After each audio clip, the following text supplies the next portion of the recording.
উফ, অনেক পুরনো একটা প্রবাদ আছে না, কুকুরের লেজ কখনো সোজা হয় না। বাংলাদেশের গর্ব, বাংলাদেশের ক্রিকেটের অন্যতম সেরা খেলোয়াড়, পুরো পৃথিবীতে রাজত্ব করা একমাত্র অলরাউন্ডার সাকিব আল হাসান হচ্ছে সেই কুকুরের লেজের মতো। কারণ সাকিব আল হাসানও কখনো সোজা হবার নয়। রিসেন্টলি সাকিব আল হাসানকে নিয়ে অনেক কথা হচ্ছিল, সাকিব আল হাসানের বোলিং অ্যাকশন নিষিদ্ধ হচ্ছিল, সাকিব আল হাসান দেশে ফিরতে পারছিল না, তার নামে মামলা হচ্ছিল। এছাড়াও জুলাইয়ের সময় সাকিব আল হাসানের পোস্ট, তার অ্যাটিটিউড, সব কিছু নিয়ে অনেক কথা হয়েছে। বাট তারপরে সাকিব আল হাসান বেশ কয়েকবার ক্ষমা চাইছে, এমন বোঝা যাচ্ছিল যে সাকিব আল হাসান শুধরায় গেছে, যে ব্যক্তি সাকিব নিয়ে আর কোনো সমস্যা থাকার কথা নেই, হ্যান ত্যান আরও ব্লাবলা অনেক কিছু। বাট সাকিব আল হাসান আসলে কখনোই সোজা হবে না, সেটার প্রমাণ তিনি আজকে আবারও দিয়ে দিলেন।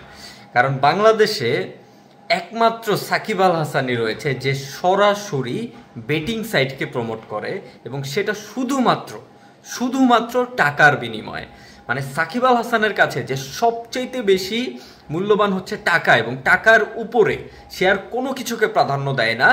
টাকার কাছে যে সে তার মনুষ্যত্ব, সে তার সোল সব কিছু বিক্রি করে দিতে পারে, সেটার প্রমাণ সাকিব আল হাসান এর আগে অনেকবার দিয়েছে, আজকে তিনি আবারও দিলেন। কারণ বেটিং সাইট বা বেটিং কতটুকু হার্মফুল, এটা যদি আপনি বা আপনার আশেপাশের কেউ সরাসরি বেটিংয়ের সাথে যুক্ত না হয়, তাহলে আপনি বুঝতে পারবেন না। বেটিং সাইটগুলো আসলে এমন একটা বিষয় যে একবার যদি কেউ এই বেটিং সাইটের সাথে বা বেটিংয়ের সাথে কানেক্টেড হয়ে যায়, তার লাইফ পুরো হেল হয়ে যায় ভাই। আর এই জিনিসটাকে, এত পরিমাণ ক্ষতিকর একটা বিষয়কে সাকিব আল হাসান এর আগেও প্রমোট করেছে, এবং আজকে আবারও প্রমোট করছে শুধুমাত্র টাকার বিনিময়ে।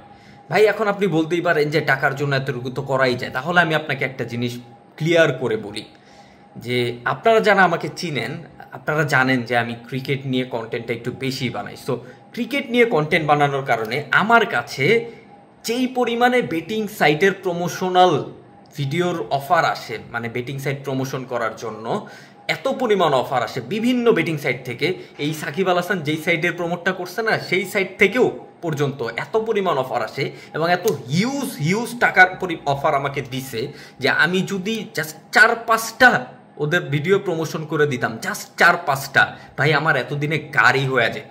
মানে আমি গাড়ি কিনতে পারতাম, এত বড় বড় অ্যামাউন্টের অফার আমাকে করে। এবং এটা শুধুমাত্র আমাকে না, বেটিং সাইটগুলোতে এত পরিমাণ টাকা ওরা আর্ন করে মানুষের থেকে, এত পরিমাণ টাকা ওরা নিয়ে যেতে পারে যে ওরা যে কোনো অ্যামাউন্ট আসলে দিতে পারে। এবং এই সাকিব আল হাসানকে এই প্রমোটটা করার জন্য কি পরিমাণ টাকা পে করছে, সেটা আমার আপনার মাথায় কখনো আসবে না। মানে আমাদের ইমাজিনেশনের বাইরে এত পরিমাণ টাকা সাকিবকে প্রমোট দিছে এই ভিডিওটা প্রমোট করার জন্য, বা তাদের ওয়েবসাইটটা প্রমোট করার জন্য, তাদের বেটিং সাইটটা প্রমোট করার জন্য।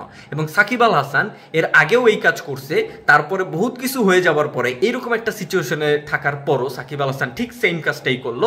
টাকার কাছে তার সব কিছু বিক্রি করে দিয়ে সে আবারও বেটিং সাইটকে সরাসরি প্রমোট করলো। এই সাকিব আল হাসান কখনো আসলে বদলাবার না, এই সাকিব আল হাসান কখনোই বদলাবে না। যে সাকিব আল হাসান যত ভালো খেলোয়াড়ই হোক না কেন, ব্যক্তি সাকিব আল হাসানকে নিয়ে ভাই আমার যথেষ্ট সমস্যা আছে। ব্যক্তি সাকিব আল হাসান টাকার কাছে বিক্রি হয়ে যায়, অনায়াসে বিক্রি হয়ে যায়, এবং ব্যক্তি সাকিব আল হাসানের কাছে টাকার থেকে বড় আর কিচ্ছু নাই ভাই। সাকিব আল হাসান যে রিসেন্টলি ক্ষমা চেয়ে যে পোস্টগুলো করছিল না, আপনি ভাইবেন না যে সাকিব আল হাসান মন থেকে ক্ষমা চাইছে, জীবনও না। সাকিব আল হাসান ক্ষমা চাইছে এই জন্য যে কোনোভাবে যদি বাংলাদেশ ক্রিকেটের সাথে সাকিব আল হাসান জড়িত হয়ে যেতে পারে, আরও অনেক বেশি টাকা সে আর্ন করতে পারে। কারণ যখন থেকে সাকিব আল হাসান এই বাংলাদেশ ক্রিকেট থেকে একটু দূরে চলে গেছে, প্লাস সাকিব আল বোলিং অ্যাকশনটা নিষিদ্ধ হইলো, বিভিন্ন কারণে আসলে সাকিব আল হাসানের হাইপটা যখন একটু কমে গেছিল, সাকিবের যত আসলে বিজ্ঞাপন ছিল, শোরুম উদ্বোধন ছিল, বিজনেস ছিল, এই সব কিছু না আস্তে আস্তে কমে আসছে। সাকিব আল হাসানের টাকায় অভাব পড়ছে, মানে আর্নে অভাব পড়ছে।